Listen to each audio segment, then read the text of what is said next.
নূপু অনেকগুলো ফ্ল্যাগ বানিয়েছে কালার দিয়ে বেশ সুন্দর ছোট ছোট খাতার কাগজ কেটে ফ্ল্যাগ বানিয়েছে, দিয়ে আমাকে দেখাতে নিয়ে এসছে।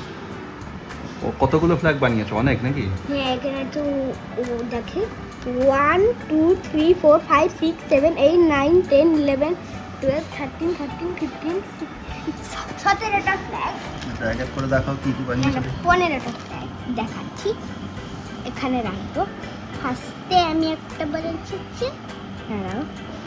ইউএসএ, মানে ইউনাইটেড স্টেটস। আরেকটা আছে স্টেটস অফ আমেরিকা। হ্যাঁ, তারপরে আরেকটা ইউকে, মানে ইউনাইটেড কিংডম। আরেকটা ইন্ডিয়া, আমাদের ইন্ডিয়ার ফ্ল্যাগ। হ্যাঁ, এবার দুষ্টুটা আসছে দুষ্টু পাকিস্তান। হ্যাঁ, সবাই মরে যায় সেখানে, কারণ যেখানে মেরে দেয় না গুলি দিয়ে, পাকিস্তানের বাজে জায়গা ওরে হিন্দি। এবার এটা টার্কি। টার্কির ফ্ল্যাগটা ভালো হয়েছে। এটা জার্মানি। কোনটা এটা? হ্যাঁ ঠিক তো, এটা জার্মানির ফ্ল্যাগ। এর দ্বারা আরেকটা আসছে বড় না, একটা পুচু। এই দেখ, বেলজিয়াম না বেলজিয়াম। এবার আরেকটা দাঁড়াও, টার্কিটা তো সুইজারল্যান্ড আছে একটা। হ্যাঁ, সুইজারল্যান্ডও আছে। Right, Switzerland. এটা কানাডা। এটা কি? Saudi Arabia. আচ্ছা, এখানে আবার তলোয়ারটা এঁকেছো নাকি? হ্যাঁ, এবার এগুলো একটা সরিয়ে রে, আবার এখানে রাখো। আর এগুলো এখানে রাখলে উড়ে যাবে। এবার আর একটা শো আসবে এবার হচ্ছে অ্যারাবিক ওয়ার্ডগুলো। এবার এটা হচ্ছে ইউনাইটেড আরব এমিরেটস, দুবাই আছে। আরেকটা আফগানিস্তান, এটা হচ্ছে অস্ট্রিয়া। এটা কি? অস্ট্রিয়া তো অ্যারাবিক স্টেট না, এটা তো ইউরোপিয়ান কান্ট্রি। হ্যাঁ, ইউরোপিয়ান কান্ট্রি, কিন্তু ইউরোপিয়ান কান্ট্রিতে আমি দিইনি, তাই জন্য দিয়ে দিচ্ছি। এটা কি? আইরান। এটা তো আইরাক। ও, এটা ইরাক আর এটা হচ্ছে ইরান। হ্যাঁ, আইরান না ইরান। বলে আইরান না ইরান বলে। এই নিয়ে কার্টুন ক্যারেক্টার মানে আইরান বলে। এগুলো সব করেছো নাকি? আর কোনো ফ্ল্যাগ বানাবে নাকি? আর নতুন ফ্ল্যাগও বানিয়েছি, সেগুলো কেটে ফেলে দিয়েছি। আর নামগুলো বলবো, ক্যারোলিন আর জ্যাম্বোরজিনি। আরো আছে স্ল্যাপ, গোকু, মরিও। যা, এগুলো রেখে দাও, উড়ে যাবে না। হ্যাঁ বাবারে, এটার মধ্যেই থাকে ওরা, এই ছোট বক্স। দেখলে ফ্ল্যাগের কালেকশন। এবার তোমাদের একটু বাড়ির আপডেট দিই, অনেকদিন দেওয়া হয়নি। বাড়ির কাজ আবার শুরু হয়েছে বলতে আমাদের বাড়ির 3খানা সেগমেন্ট ছিল, 2টো সেগমেন্টের কাজ কমপ্লিট হয়ে গেছে, একদম টালি বসিয়ে একদম কমপ্লিট, শুধু রংটা বাকি আছে আর পুট্টিটা বাকি আছে। থার্ড সেগমেন্টটা হচ্ছে যেটা আমাদের রান্নাঘর আর 2খানা বাথরুম ছিল, প্লাস একটা বড় প্যাসেজ ছিল, সেই জায়গাটা একটু রেনোভেট করা হবে। আমাদের রান্নাঘরটা এত বড় রান্নাঘর, মোটামুটি একটা এখনকার যে আধুনিক ফ্ল্যাট, সেই ফ্ল্যাটের একটা পুরো রুম।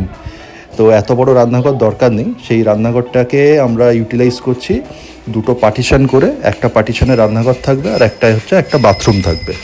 তো সেইভাবে এখানে পুরো যে ল্যাবগুলো ছিল, গ্যাস ওভেন রাখার যে টেবিলগুলো ছিল, সেগুলো সব ভেঙে একদম সেগমেন্ট বানানো হচ্ছে, প্লাস রান্নাঘরের মেঝেটা উঁচু করা হবে, কারণ পুরো বাড়িটাই উঁচু করা হচ্ছে, তো সেটার জন্য উঁচু করা হবে। আর এই ফাঁকা প্যাসেজটা আছে, এই প্যাসেজটা নিয়ে আর বাদবাকি আগের যে 2খানা বাথরুম ছিল, সেই দুটো নিয়ে পুরো একটা বড় রুম হবে। তো সেখানে একটা ডবল খাট পড়বে, প্লাস অনেকটা প্যাসেজ থাকবে, মোটামুটি বেশ বড় একটা রুম তৈরি হয়ে যাবে।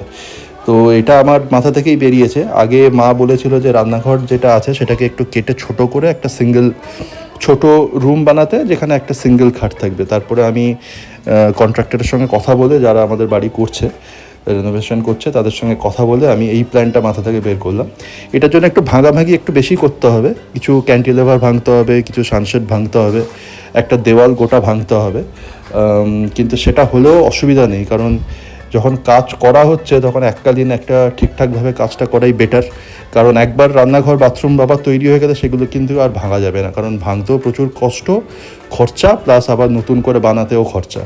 তো সেটাই আমি বাবা মাকে বোঝালাম, তারপরে ওরা একদিনের জন্য কাজ বন্ধ রেখে এই ডিসিশনটা নেওয়া হলো।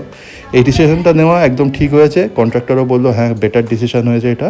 একটু হয়তো খরচাটা বাড়বে, কিন্তু তাতে হলেও লং টার্ম মানে 20-25 বছরের জন্য একদম পারফেক্ট এটা প্ল্যানিং হবে।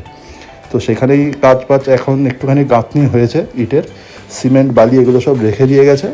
তো এই হচ্ছে ব্যাপার।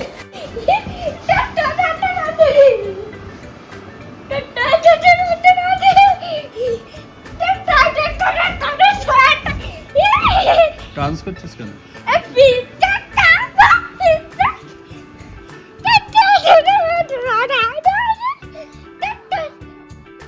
দুপুর থেকে ছোটো দুপু বায়না ধরেছে যে আজকে ও পিৎজা খাবে। তো আমি আজকে অ্যাকচুয়ালি পিৎজাটা আনাতে চাইছিলাম না, তার কারণ হচ্ছে আমাদের আজকে সন্ধ্যের সময় একটি জন্মদিনের নেমন্তন্ন আছে। অতসীর বন্ধু প্রিয়াঙ্কা, ওর জন্মদিনে যেতে হবে 7টা সাড়ে 7টার দিকে। তো আমি সেজন্যই বলছিলাম আজকে পিৎজাটা অ্যাকচুয়ালি স্কিপ করে কালকে যদি করা যায়, কিন্তু ছোটো দুপুর মাথায় পোকা ঢুকে গেছে, এখন সে পিৎজা না খেয়ে হবে না। যাই হোক, আমাদের নেমন্তন্ন ছিল হচ্ছে বাঘাযতীনের কাছে, সেজন্য আমরা সন্ধ্যে 7টার দিকে রেডি হয়ে তৈরি হয়ে চলে গেলাম হচ্ছে বার্থডে সেলিব্রেট করতে। চোর চোর মার চোর সৌগতদা নো পলিটিক্যাল সং আরে একটু ক্লোজলি দাঁড়াও দাঁড়াও এদিকে এদিকে ঠান্ডা কুল মিলে নেবো যা চলছে ঠান্ডা কুল ঘরে ঘরে তৃণমূল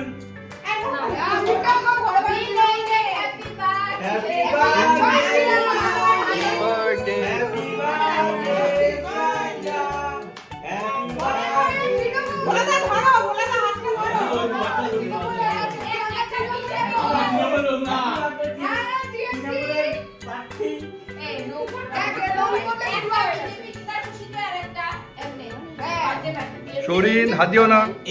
এইটা তৃণমূলের আর এটা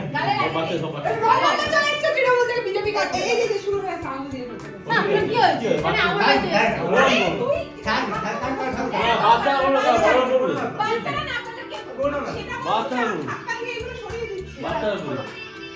আহা বাদ বন্ধ হয়ে যাচ্ছে কেন মাঝখানে?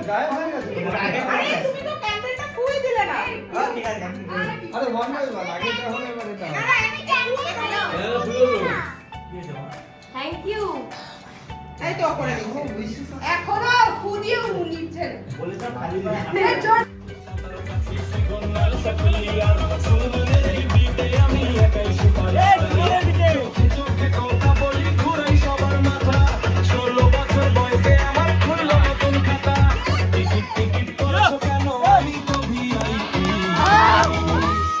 আমার তালে নাচবে সবাই বাজবে শুধু শিল্পী